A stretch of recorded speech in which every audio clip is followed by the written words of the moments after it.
Very good morning to all of you. Today we have Pranahita ma'am with us. A warm welcome to ma'am.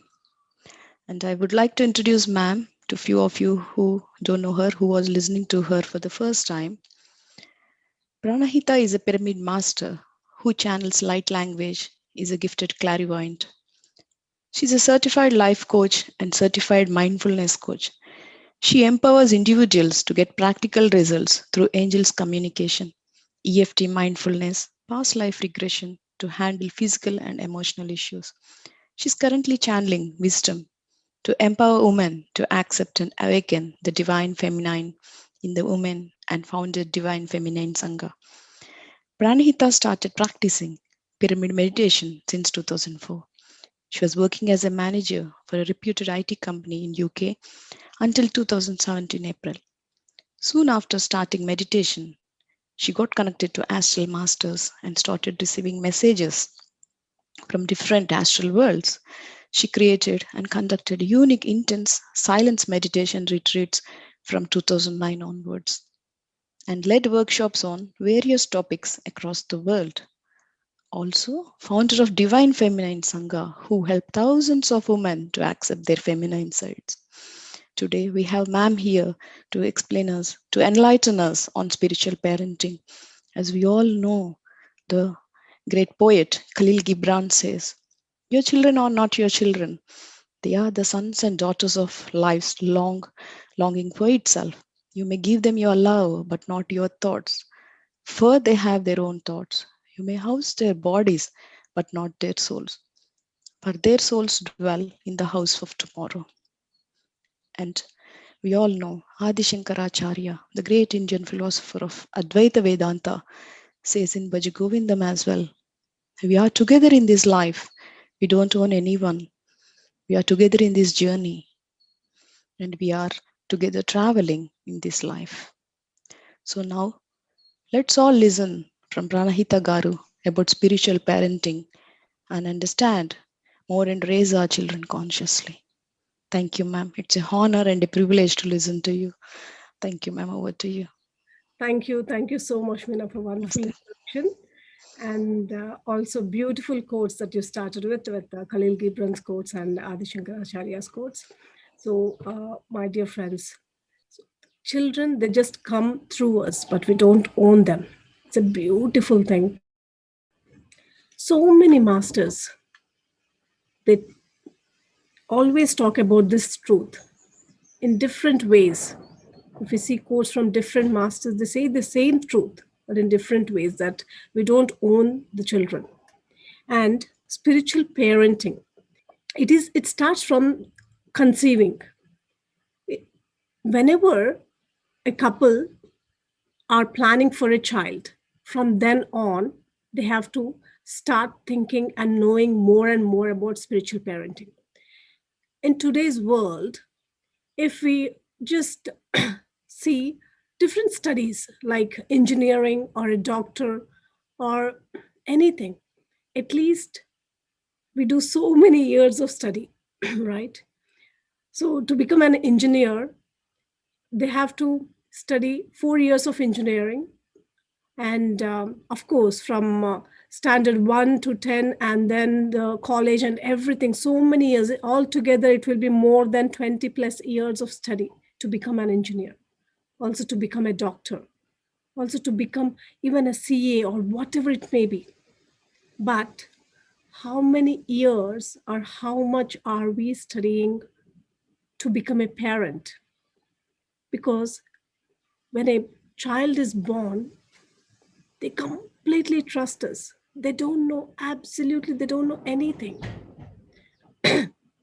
Just for a doctor who operates or who takes care of different things, if he has to study, he or she, a doctor has to study more than 20 plus years to take care of that patient, then how much we have to study as a parent, because we are going to take care of that child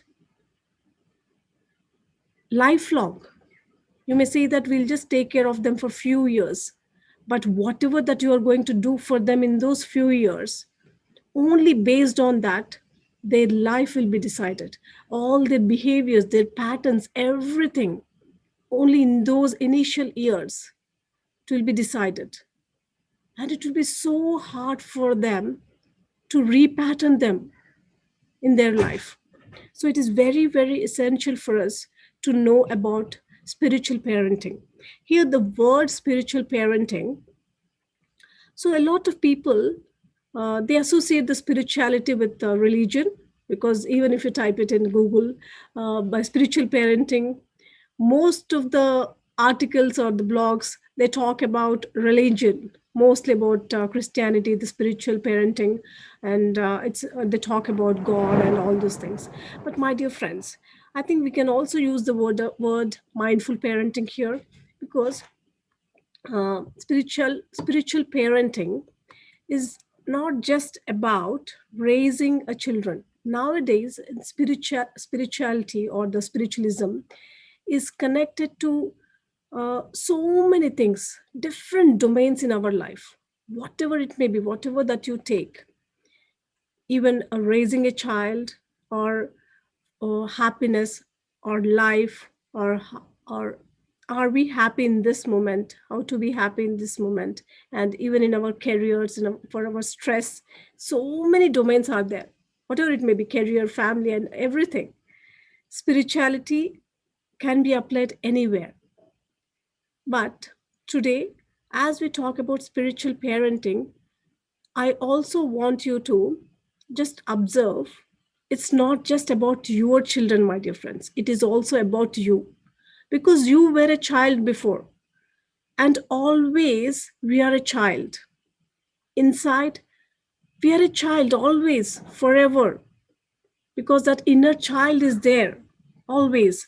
How are we treating our inner child? That is also very important, my dear friends.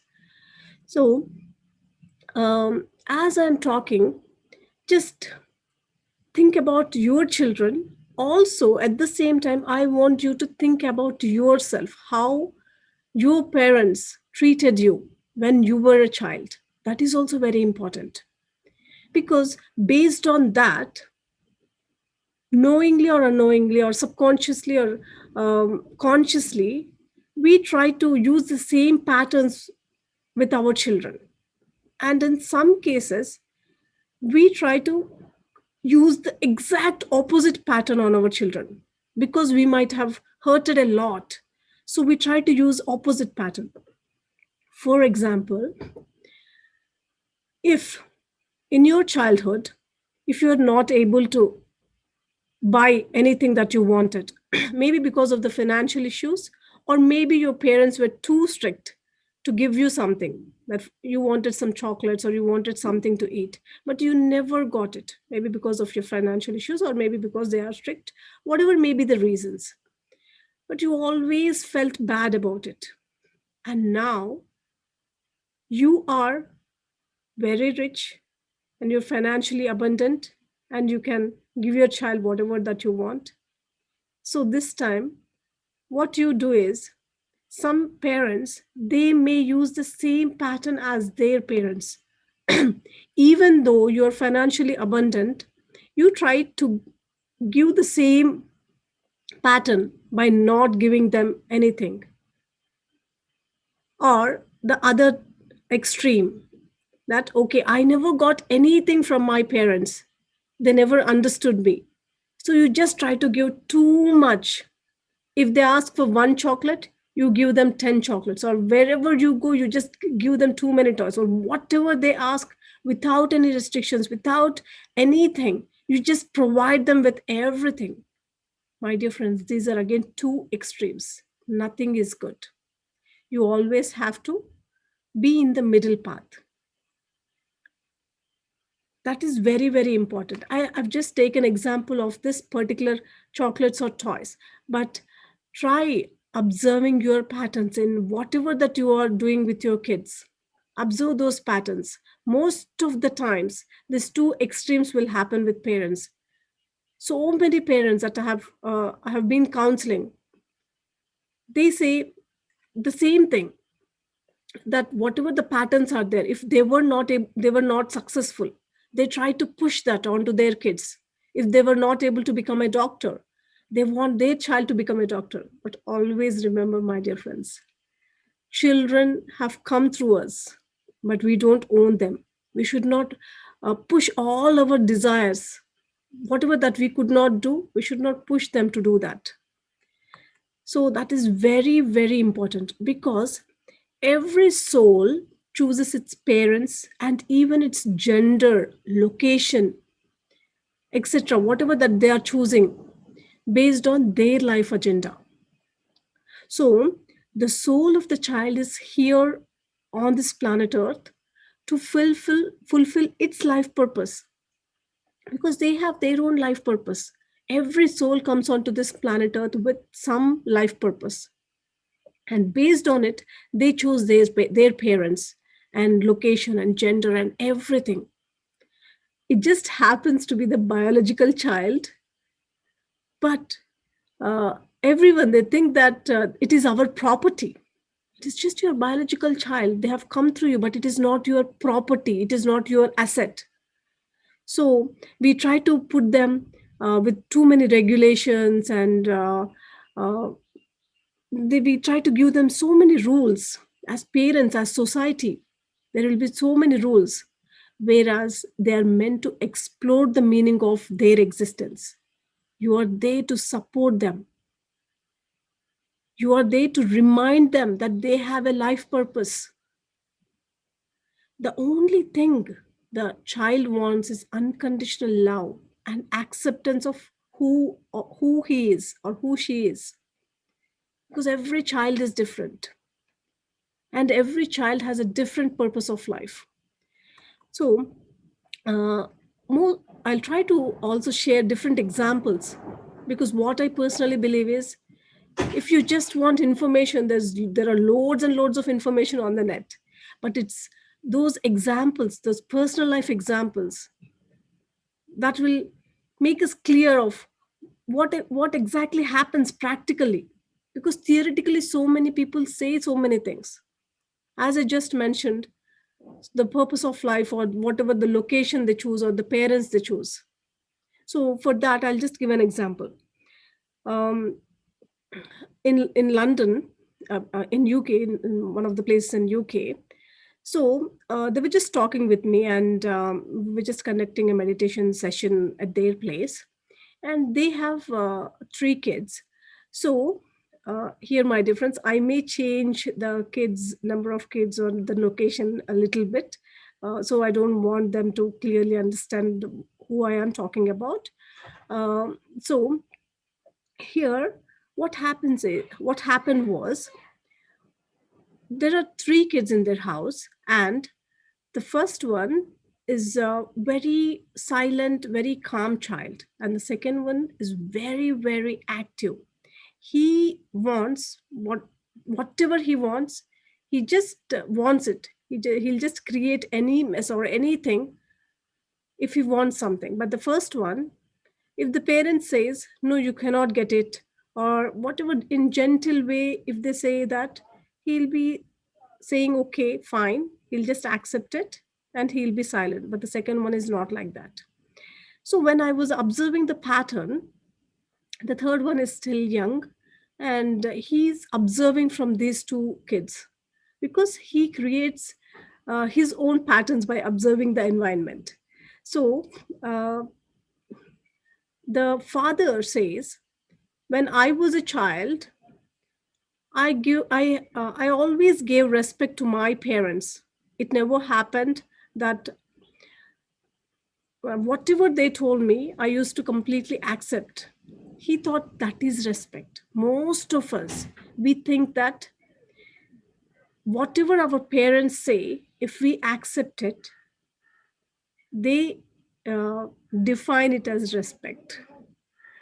So, my dear friends, they think that if the child is not listening to them, if they are talking, or if they are expressing whatever they want, they think that they're not giving respect to the parents. So, my dear friends, it is not like that. You have to understand that the child is expressing what he wants.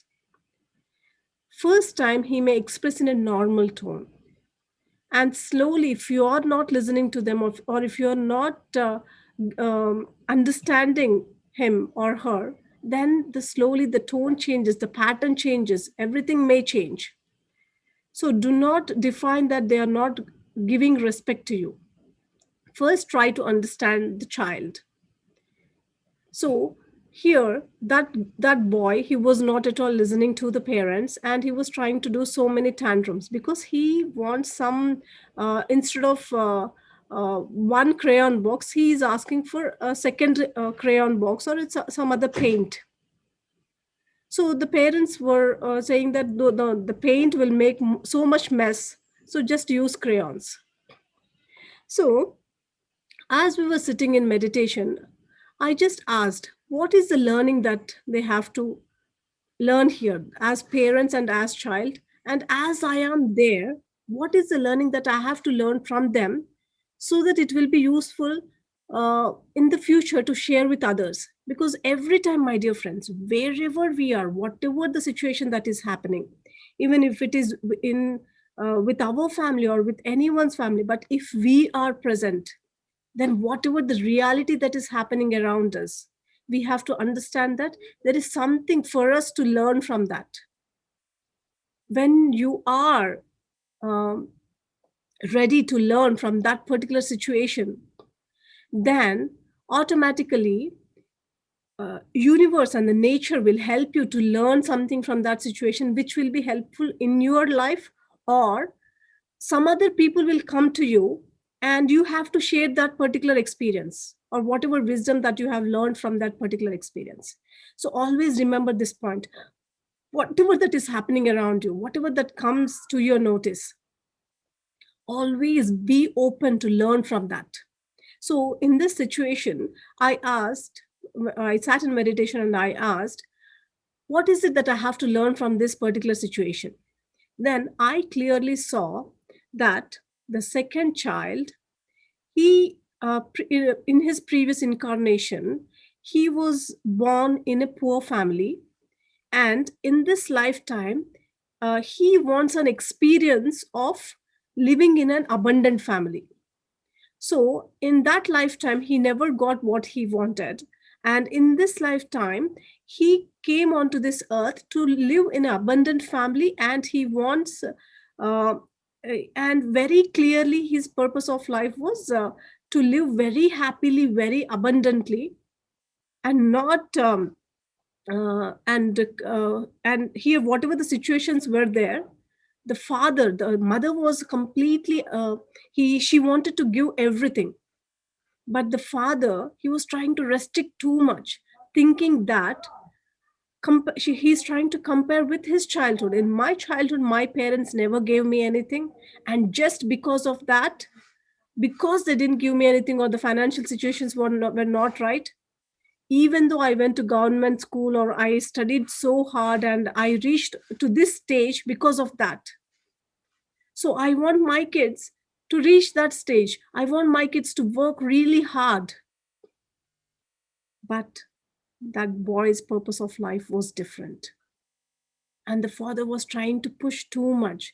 And the boy was feeling so suffocated because his purpose of life was different. Already he faced the same thing in the previous life. And here he really wanted to enjoy the abundance in his life.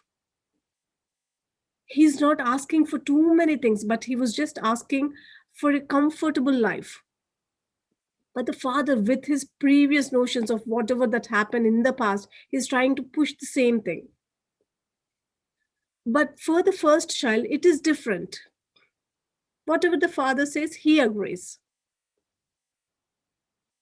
So every person is different. So never ever compare, because in their house, they always are comparing with the first child. Look at your brother, how good he is, how silent he is, and he accepts everything. Why don't you respect your parents, and why are you not listening to us? So these were the things that the parents were telling. So my dear friends, here I really wanted you to observe what was your pattern in your life as a child, because it is all about it is not about clearing the patterns, but it is about observing and acknowledging those patterns. If you're very clear and if you're aware of those patterns, it will be easy for you to break those patterns if they are not anymore required. Because sometimes some patterns are good, like respecting the elders, or some good values that your parents might have taught you about sharing. So if you're happy in sharing, that's great. But if your parents have forced you to share every time, even in your adulthood, you you don't feel so comfortable in sharing. But somewhere inside there will be some force or something which will be there inside, which will be pushing you to share. My dear friends, I may be taking one example here about share, but think about different things that happens in your life. Because what happens is, here we are in this physical body, but every time something happens in our life, there are few other things that are created inside us. Like, for example, uh, if you're not respecting, or if you're not sharing, or if you're not doing something, there will be something inside you that will tell you that no, you have to do this. Who is it that is talking? You have created a parent inside you that will talk. I'll just tell with a simple example, um, so that you observe every time whatever that is happening in your life. From where is it coming from? Are you really happy doing it? Or someone inside is standing and holding a stick and telling you, you have to do this? Observe that. So, this example, my child is 4 years old now, and about an year ago, I was trying to. So I don't want to use the word force, but sometimes I really had to, because she was not so happy brushing her teeth. So I was trying in different ways. That, no, you have to brush your teeth, and it's good for you, because there was some a little cavity that started in her teeth, and then I really had to. Every two times a day, definitely she had to brush her teeth, but she was not at all interested. So, as a parent, I need to make sure that she brushes her teeth. So one day, I try to tell in a very calm tone, and I try to show her videos, and I always try to encourage her. But this one day, I was very low and I was so exhausted, and she wasn't brushing her teeth, and it was already very late in the night. So I almost shouted at her, "You have to do it now, or else you're not going to sleep, or else I'm not going to give you any food tomorrow." So I almost shouted at her. Usually I don't shout at her. So as I shouted at her, she was upset.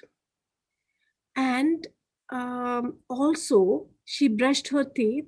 There was some fear in her because I shouted at her. I never shouted at her. As I shouted at her, there was some fear in her.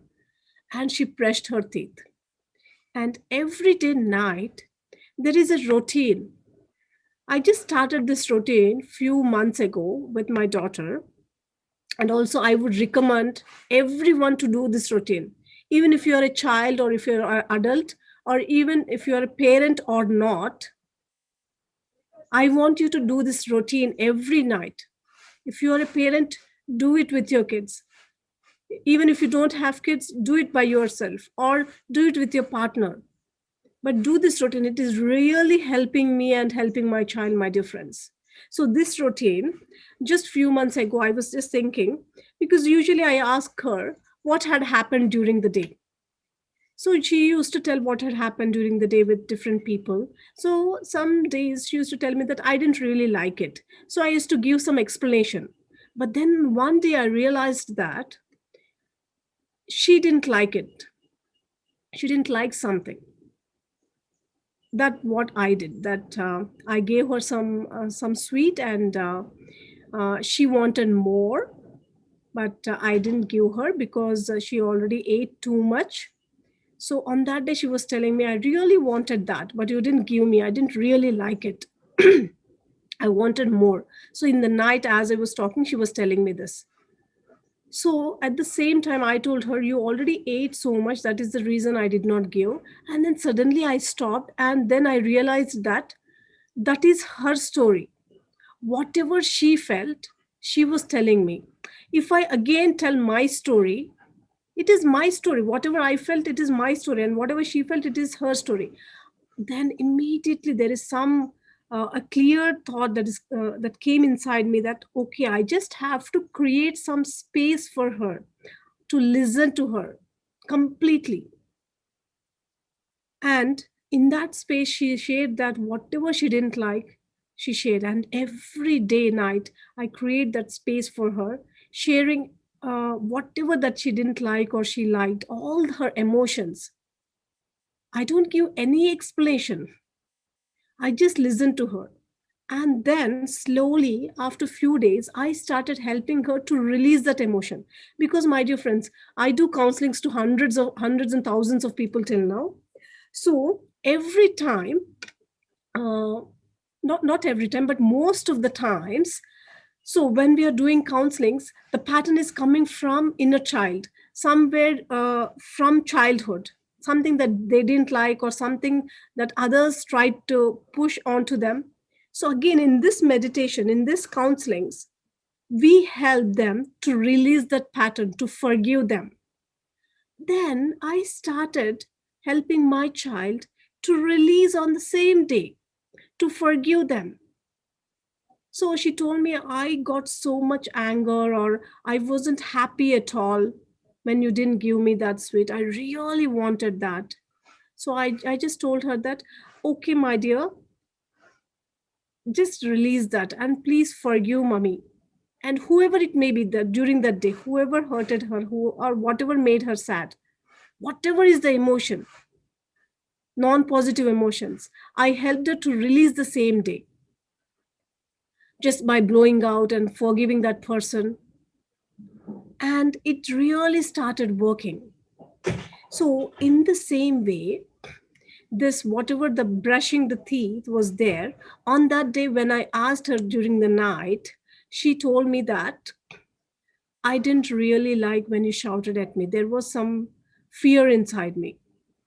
Please, my dear friends, very keenly listen to this particular point, because this is very, very important. And you really have to work on these patterns. It's a very useful point. So, here, what she told me was there was some fear inside me when you shouted. And then the next day,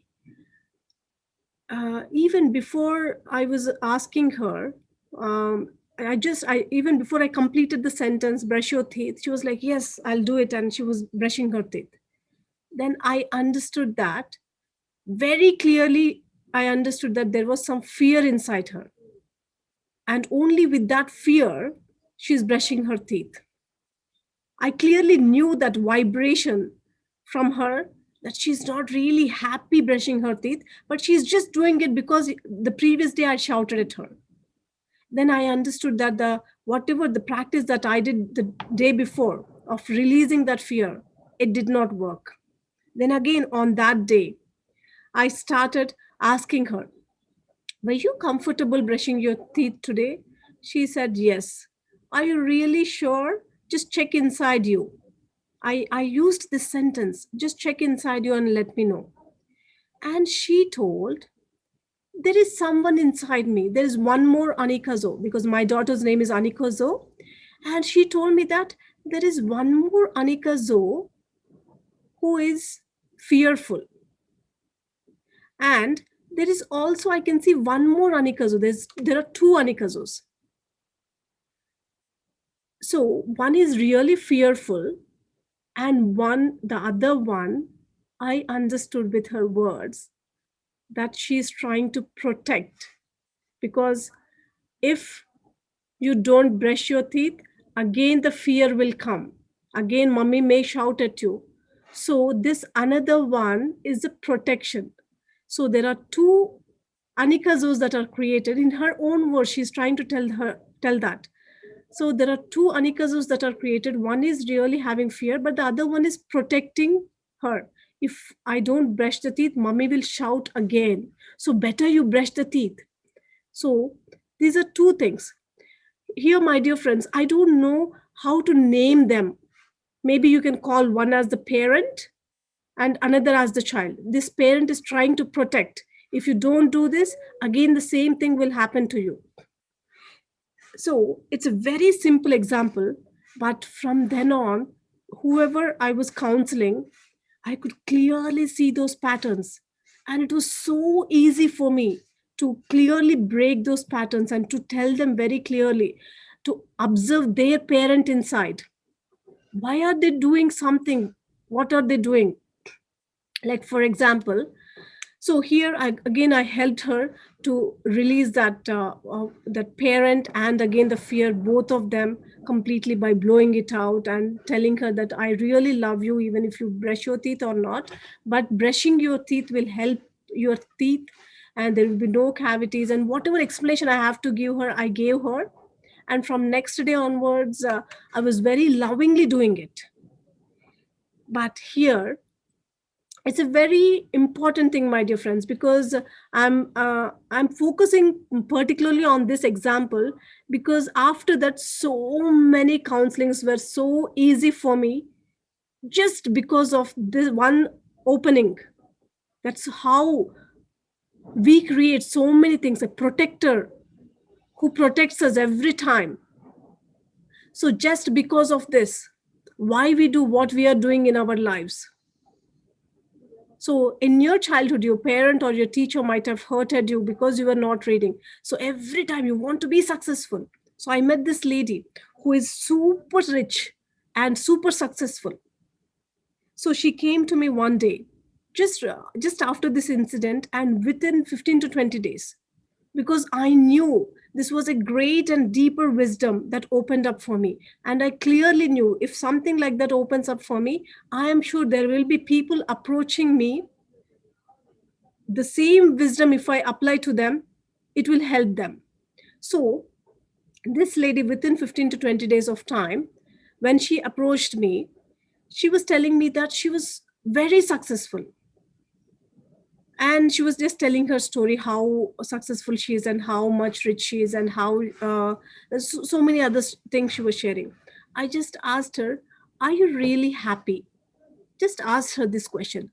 And she became very calm and quiet, and tears were rolling from her eyes. And then she said, she can't stop herself from being successful. So, how much ever successful she is, she wants to do something else, because she cannot stop herself from being successful. She had so many degrees, like more than 5 or 6. And the day that she came to me, she was telling me that just before that day, she applied for some other degree, and which is something random. It's not that she really wanted to do that, but she says that I cannot stop myself. I feel that if I don't do, someone is really chasing me, and I have to do this. I have to become successful. She's always in that race, and she every time she wants to do that. How many of you are like that? You want to do something, do something. You cannot just stop because that parent. So when I started counseling her, she could clearly see in her childhood, from her parents and from her teachers, there was so much pressure on her that she has to be successful. And the same pattern continued. And today, she's so successful, but still she cannot enjoy her success because there's always that parent inside her holding a stick and telling her that, okay, you need to be successful. You have to go do more and more and more. So every time she does more and more and more, she cannot relax. She's not happy. So, spiritual parenting is not just about raising the child, my dear friends. You have to really observe all the patterns within yourself and within your child. So, Once you understand these patterns of yourself, you can happily help your child that you're raising. And there is nothing like perfect parenting. You should always remember that there is nothing like perfect parenting, because every child is different and every parent is different. So, as I'm talking about these examples, if you're thinking about your parents or someone that might have hurted you, just forgive them and feel gratitude to them. Gratitude is the highest frequency where you can just forgive them and just take the lesson from them, from whatever that might have happened. Because again, we create all these situations to learn different things, to have different experiences. So never ever blame anyone. That is one thing. As a parent, you don't blame your parents. Feel gratitude for them to for giving this body to you, for giving birth on this planet Earth. At the same time, help your kids in whatever ways you can. But always remember that never ever feel guilty. Never ever try to be a perfect parent, because there's nothing like a perfect parent. So I'm a little conscious of the time. Okay. Um, yeah. Maybe we can open for the questions, or because spiritual parenting is a vast subject. There are so many things that we can discuss, but it is always about applying it, because it's not just about the information, because there's so much of information around. Again, it is about applying it in the practical life, because as I mentioned, every child is different. For example, I'll just take an example of screen time. A lot of people say that screen time is not good, but still a lot of parents, they give screen time to their children. So if you just think about the screen time, is it good or not? So some of you may tell me here. So how many of you think that screen time is not good? Can you just raise your hands?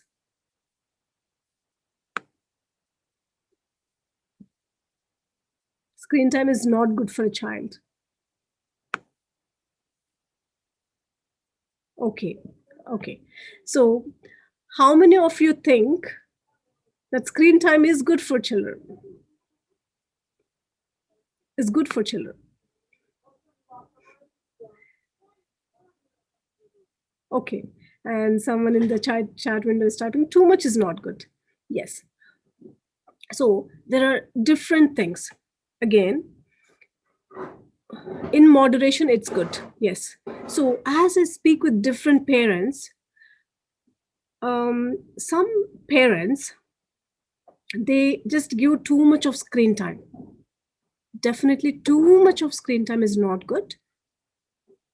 At the same time, when I spoke with some of the parents, they told me that just by seeing Peppa Pig, my daughter learned English, because um, their mother tongue is not English, and the child did not go to school yet. But every day she used to see Peppa Pig, just half an hour a day, or sometimes even 15 minutes in the morning and 15 minutes in the evening, something like that. But she picked up so much language that she's so comfortable talking in English. That is one thing.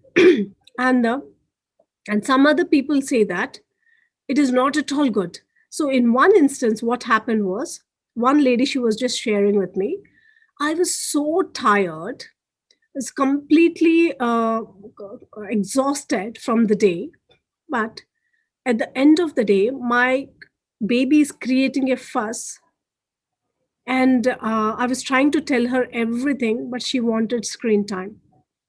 So at that time, I just hit her, and she was crying, and I started crying too, because I never hit her and I was so exhausted, and even I started crying. And the whole day, I mean, the whole evening, they both were upset.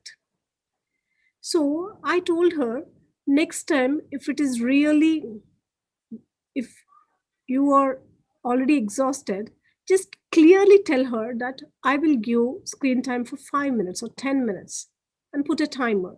And in that 10 minutes, you try to do meditation and try to raise your frequency, and then happily go to her and start playing with her. And the other day, not the other day, but after 10 days or so, she came back to me and she told me again, one day she had so many meetings and so much other stuff in those 10 days, and a similar thing has happened. And exactly as I suggested, just for that 10 minutes, she gave screen time for her kid.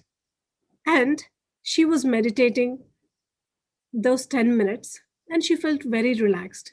And after the 10 minutes, she went to her daughter and she sat with her, and they both saw another 5 minutes together.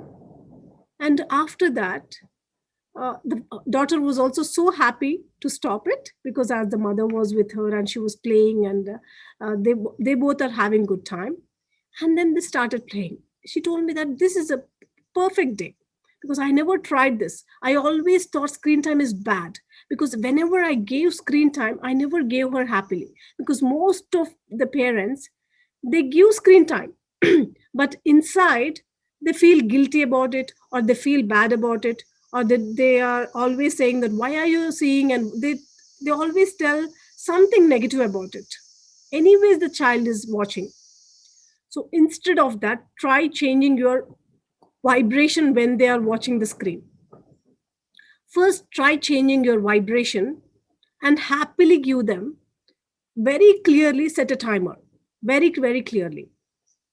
So, whatever the vibration that you are giving, that screen time is not good, screen time is not good, but still, if you are giving the screen time, definitely it will not be good for them. So, start changing if in your start changing your vibration if you are giving screen time. But definitely, my dear friends, it is not good if you give it for a long time. For a short time, it's okay. So this is one thing about screen time. Yeah, I think we just have 15 minutes left. So we'll talk a few other things next week. I want, yeah, can we open for questions, Meena? Yes. Thank you, ma'am. It's so enlightening, and already have spoken to you. I think one in other sessions in the Divine Feminine Sangha where you have taken, and it's a pleasure to listen to you. And I have a question, ma'am, regarding this. Yeah. Uh, how do we know that we need a inner child healing? Do we need that? Because as you said, it always comes from our inner child inside us. So how do we heal ourselves? Is it through meditation, or do we need to take any other So, counseling? yeah, in meditation, automatically many patterns get healed. And also, when you do meditation, you also become mindful during the day. Mindfulness and meditation go hand in hand. So, when we are not mindful of all these patterns, we'll just, for example, that lady who is really running behind success, everyone thought it's good, because in this society, successful person is always good, right? So she always thought she's the best and she's doing whatever that she's doing, it is good. But she never realized that there is something inside her that is really pushing her, and she cannot just sit still without the success. And she's trying to push the same thing onto her son unconsciously. So if we become mindful of whatever that we are doing, where is it coming from? Why are we doing this? What is the pillar behind it? Becoming successful is not wrong, but what is the pillar that you're standing on? So if you really want to become successful, to help people to be happy, and if that is the pillar, then that's amazing. But the pillar here behind her success was not that. The pillar here was people pushing her, people chasing her to be successful. If that non-positive pillar is there, then how much ever she becomes successful, she'll not be happy. In the same way, in your life, whatever that you are doing, just be aware, because when you do more and more meditation during the day, you become more aware. You will be more mindful of what is happening inside you. Whatever that you are doing, what is the pillar behind it? So why are you doing that? Just ask a question, and automatically the answer may come. or else the answer may come in your meditation. And about inner child healing, it's a simple technique that if you remember something from your childhood, just try to forgive everyone, forgive that situation, and hug that inner child. Say to her or him that, okay, I'm there for you. It is your inner child, and you have to parent it. It is called as reparenting your inner child. So you can just do that. Wonderful, These ma'am. are the few things. Yeah, wonderful. We have Dheeraj, sir.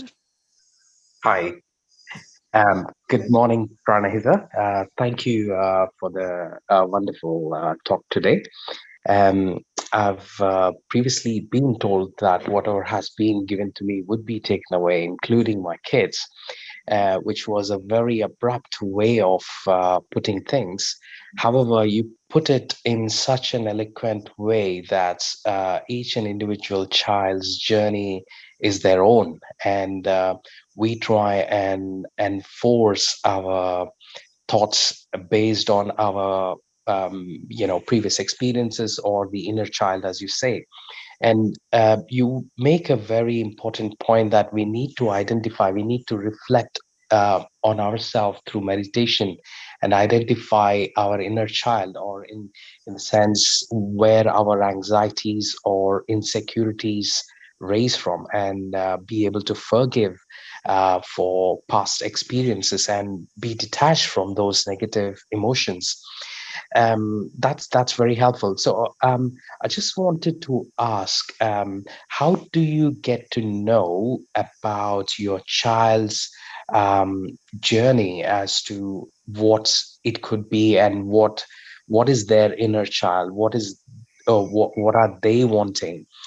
I know talking to a child is sometimes it might seem so easy, but how do you know exactly that you're speaking to that inner child, and you can address those issues? How to identify, how to address those issues, and how to communicate, how to connect with the child to for them to open up? Could you enlighten us on that, please? Yeah, sure. Thank you, Dheeraj.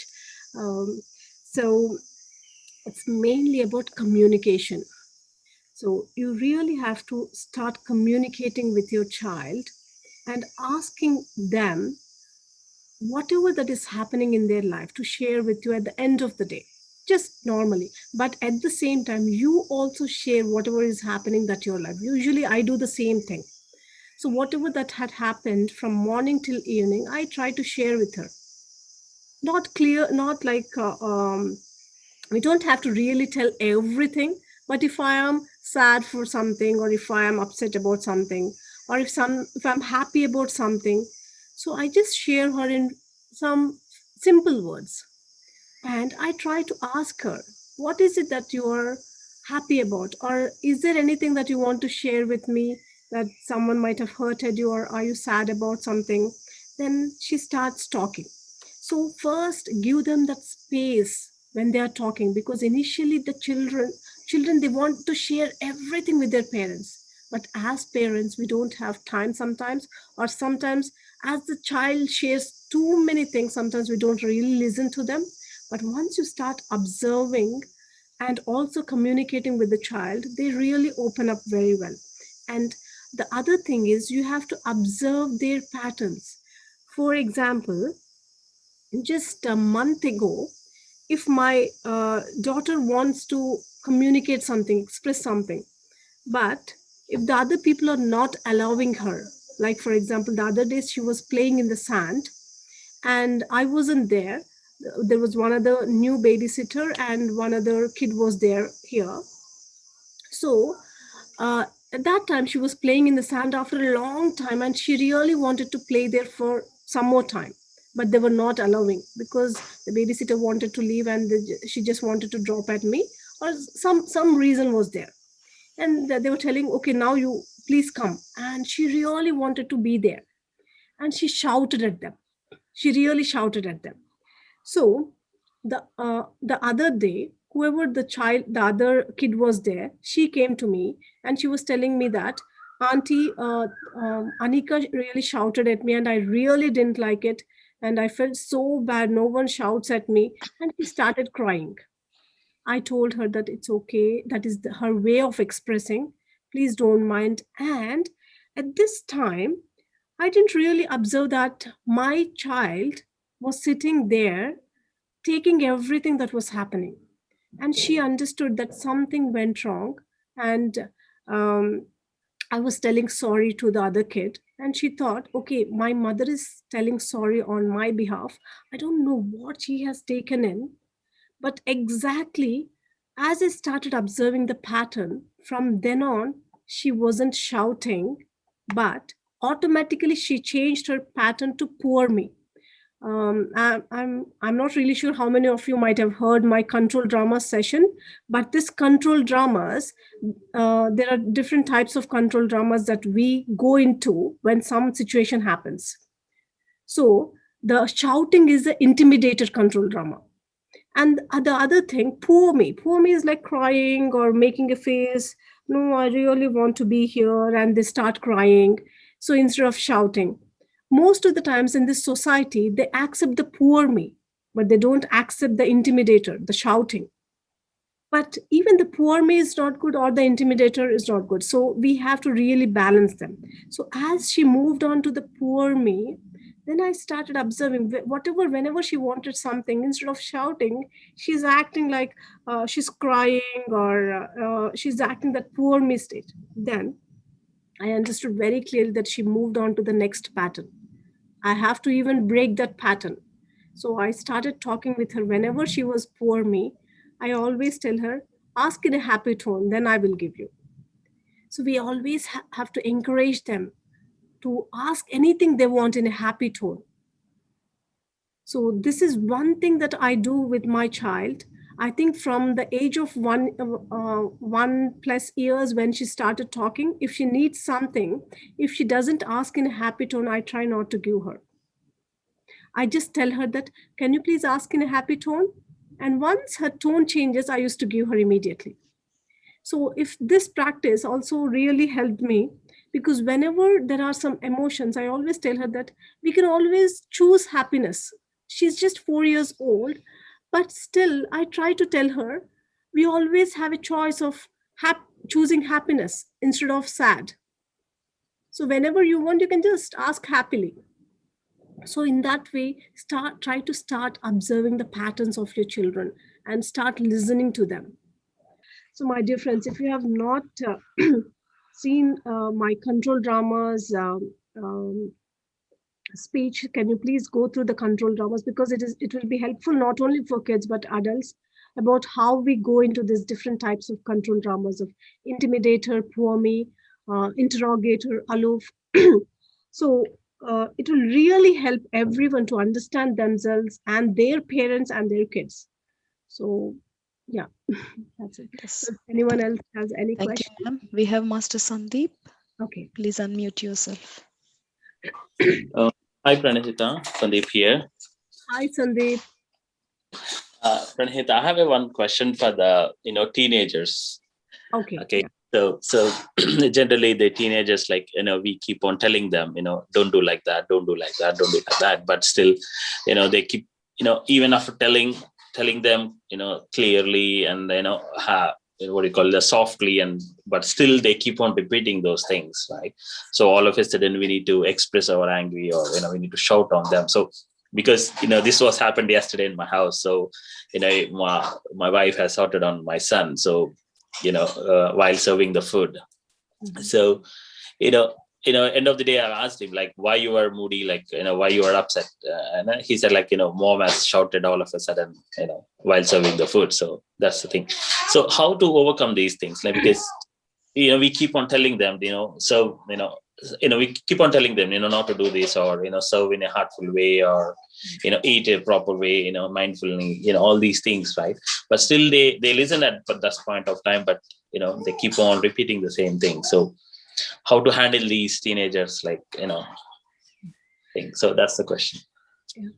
Especially with teenagers, what happens is every 7 years, our different body starts growing. So when the teenage comes, automatically the universe is designed in such a way that the teenagers want to be independent. They don't want to depend on their parents. And till then, they share everything with their parents. But once this teenage starts, they don't want to share anything with their parents. Most of the times, they want their own age group. They want to just share things with their own age group, because all the hormones and everything starts changing from the teenage. So you really have to understand that the teenage has started. I think I read somewhere that till then, the boy was happy with his mother and father. He used to share everything. But one day, he just came home, and he has thrown away his bag there from school. He has come home and he has just thrown away his bag, and without even saying hello or talking anything to her mother, sorry, to his mother. So every day after coming from school, he used to hug her mother. But that particular day, he came home and he just thrown away his bag, and straight away he went to his room. And he was about to enter the room, and the mother asked, "So, do you need something or do you want to talk anything?" And he answered very rudely to her mom. And immediately she understood the teenage started. So this is something that I read somewhere, and it was so beautiful. So there are so many things that changes during this particular time. So we have to understand, we have to give them space at the same time when they are in a good mood. Only then talk to them about the values, because now automatically the nature helps them to become independent. From this stage on, they start becoming independent. There will be not too much attachment to the parents. At this stage, even the parents have to prepare themselves that, okay, the teenage has started, they are becoming independent. They'll not depend on everything on mom and dad. So give them some space. At the same time, whenever they are comfortable, talk about values. But yeah, that's it. I think this is very, very important, Sandeep. Thank you, Pranahita. I got the answer. Thank you very much.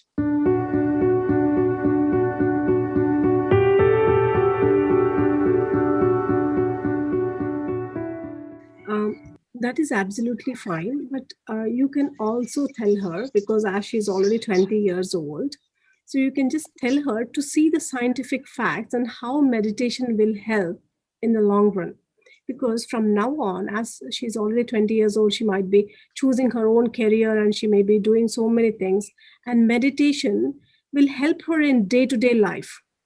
Because the teenage kids, so mainly they want to know, not only teenage kids, many of us, we want to know the scientific facts, how meditation will help. Because for everyone, it is not just about realizing the soul or going into that blissful state, or for different people come into meditation for different purposes.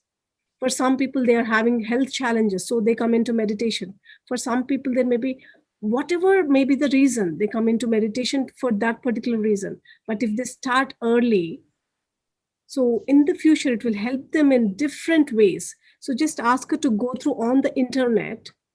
And also, as the teen session is starting, so just ask her to join the teen session, because sometimes what happens is, if the same age group is there, they'll be able to share their opinions, whatever that is happening in their life, and they together can do meditation.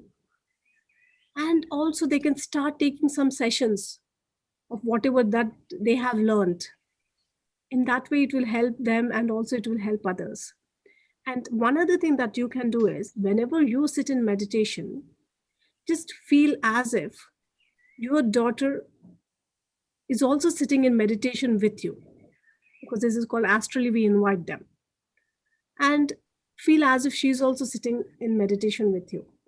So most of the family members, they ask the same question: what if our family members are not doing? So start inviting them into your meditation whenever you sit in meditation, and slowly, when they do this, automatically their family members, um, maybe it may take 10 days or 1 month or even a couple of years, or depending on different persons, but they also come into meditation. This is what had happened in the past, so you can even give it a try. Yeah, thank you, Malika. Thank you, And ma'am. yeah, and as for teens, when a child become a teen, the parent is no more a parent. The parent should become a friend.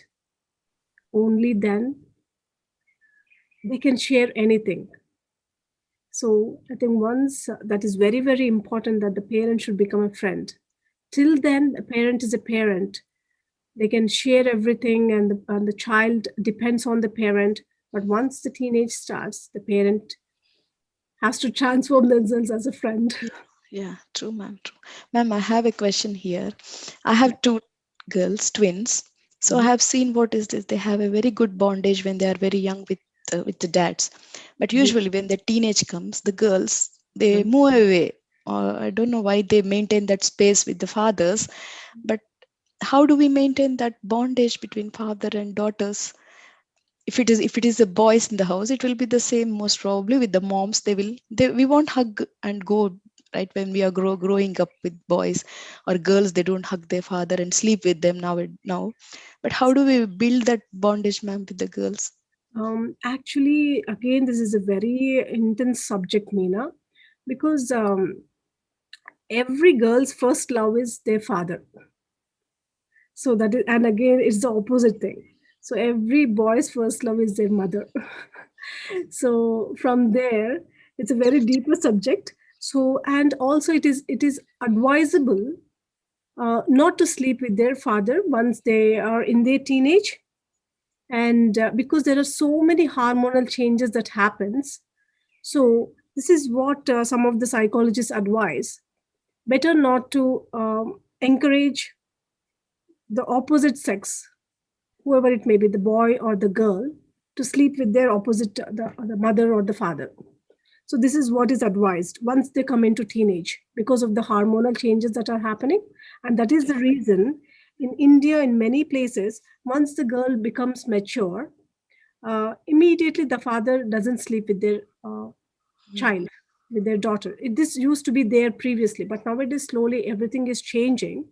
But in this case, I was counseling a lady, so who really missed her father, because she always used to sleep on his chest as a child.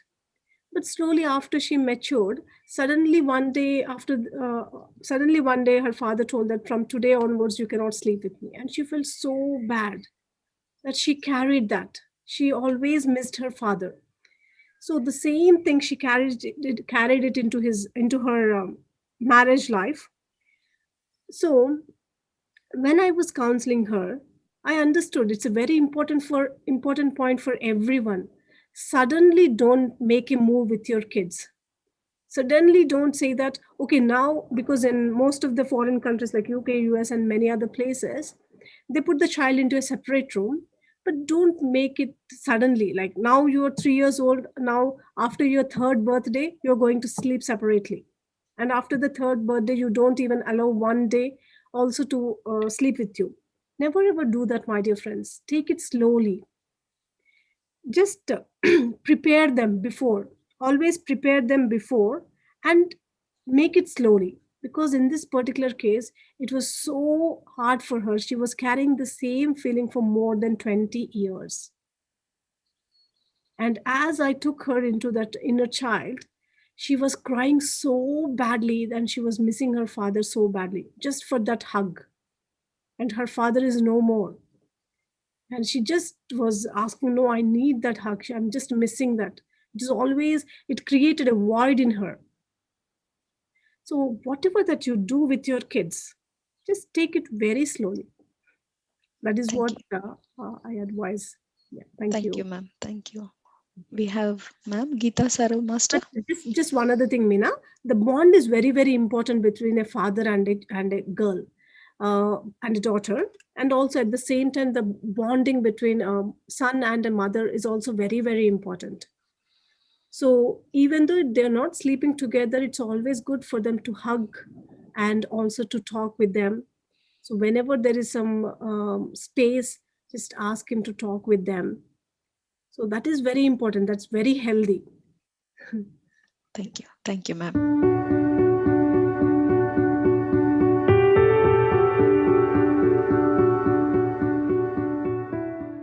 So most of the kids, I think almost all the kids, whenever they're sleepy, when they are hungry, so they will be irritated or they may be angry because they will not be able to express sometimes. So uh, as he's just 5 years old, observe his pattern of sleep and hunger.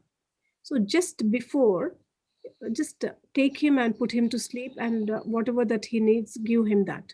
And also explain him, whenever you are feeling angry, just think, are you hungry? Because even with my child, it used to happen that whenever she was angry or irritated, I used to ask her directly. Never ever ask her, why are you angry? And never ever talk with them at that point of time, because the logic doesn't work when they are angry, when they are irritated. Even with adults, when they're really angry and irritated, if you go and try to tell them that, no, you should not be angry, you should be like this, and if you try to give them all these lectures, we will not listen. In the same way, it is more for kids. In that moment, the logic doesn't work. So just take them and hug them. First, give them that comfort. If they're angry, just take them and hug them. This is what I personally do. I just try to hug her, and I ask her, are you hungry, baby? In a very smooth, loving tone. So your vibration, automatically your vibration, with your vibration, the child's vibration will change. So, and we usually pat on the back, right? So on the spine. So when we are trying to put a baby to sleep, we usually pat on the back, right? On the spine, not just here, but on the spine, right? So there are some points there, some meridian points which will relax them. So when you feel that they're angry or irritated, just take them, hug them, and start tapping on the spine region, and it will automatically relax them. And ask him, are you hungry? Are you sleepy? If you are sure that he already slept, then ask him, are you hungry? Do you want me to give something? Or are you sleepy? You want to go to bed? You want to go to sleep? So just try to completely change that conversation. And in that vibration, he will automatically change.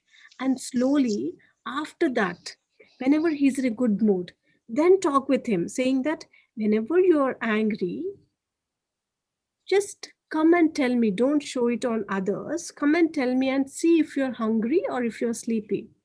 Because because even I used to tell the same thing. Because for my kid, I used to tell her that some kids, they don't know if they are hungry or sleepy. They may just feel angry. So observe if you're hungry or sleepy and come and tell me. So just treat them as adults because they understand everything. So just directly talk with him like this and observe and see for a few days and let me know.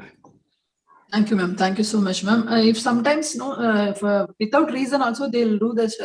Sometimes they shows, no, ma'am. At that time also I use the same technique, or how can I do, ma'am? Same technique. First, at that time, do not use logic. Why are you angry? And do not ask questions and all these things. First, let them settle down just by hug, by giving them love or distracting them. And then afterwards, ask them, why were you angry? Because kids will not become angry just like that. There will be some reason. And also, please observe, who are they close to? Is there anyone else? At that point, mostly it will be the mother. Were you angry? Or is there anything, some irritation that is going on inside you? Because immediately they pick up the vibration. Okay. Okay, So, ma'am. That's a very nice view, ma'am. Nice view. yeah, Thank you, ma'am. It's an important thing. Immediately they pick up the vibration of the mother. So immediately try changing your vibration and see. Automatically, within few seconds, it will change.